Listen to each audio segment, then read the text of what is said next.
March 1st, 2026 in South Florida. We also have units in Central Florida in Orlando. The market has slowed down significantly. We did see a huge increase in demand for rentals during COVID, like in the 2021, 2022 time frame, when we had a lot of migration or net migration into the state from other places that were still had stringent lockdown policies and stuff like that. So it created I would say an artificial spike in the demand for rentals. So rent prices just kind of skyrocketed, and that's when people started buying properties at very high prices. And the reality check they're having now, because now the demand has significantly decreased, is that the prices aren't worth what they were before in COVID. And I had a lot of owners who had some big time reality checks that had to actually lower rent on a lot of their properties just to keep them full, because the demand for rentals has decreased. In a lot of cases, 20-30%. I mean, this was more in the Orlando market. The Orlando market, we felt it more. Miami still gets pretty insulated from market swings because Miami is just a big city and it's a hot market, and it has slowed here. I mean, our vacancies are sitting longer in Miami as well, and they used to. In Miami, you used to put a rental up and the next day you had a tenant. Here, they sit there for 2 weeks, 30 days, and sometimes 60 days. In Orlando, we had some units that sat there for 4 months vacant, and we just wouldn't get showings. So it's not like we would get showings and then people wouldn't take it. The phone just wouldn't ring. It was pretty scary.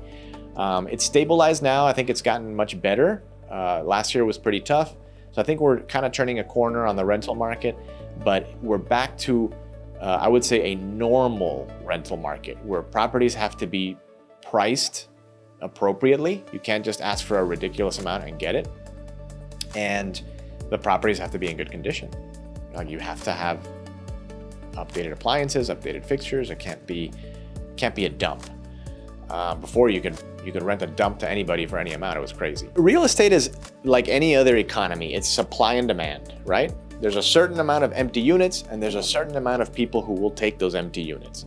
If there's a lot more empty units than there are people, then a lot of those empty units are going to stay empty if they aren't less expensive or more competitive than their competitors. When there's a lot less supply than there is demand, you've got a lot more people looking for a lot less supply. So now you can basically charge whatever you want because there's not enough supply to satisfy all the people who have the demand.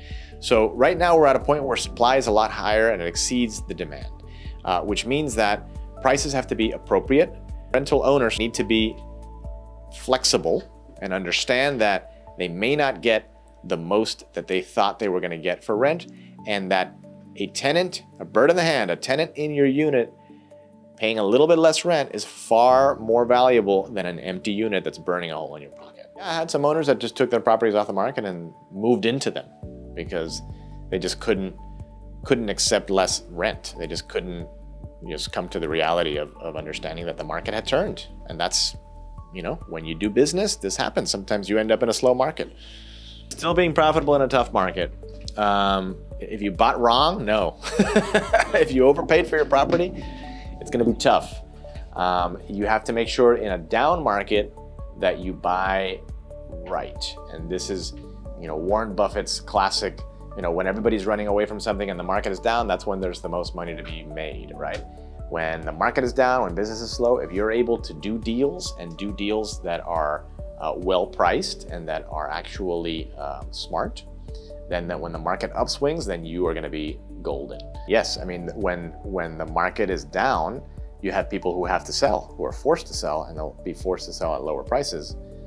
So then therein lies the opportunity for those people who have the ability to buy right now and be able to weather the storm until the market turns around.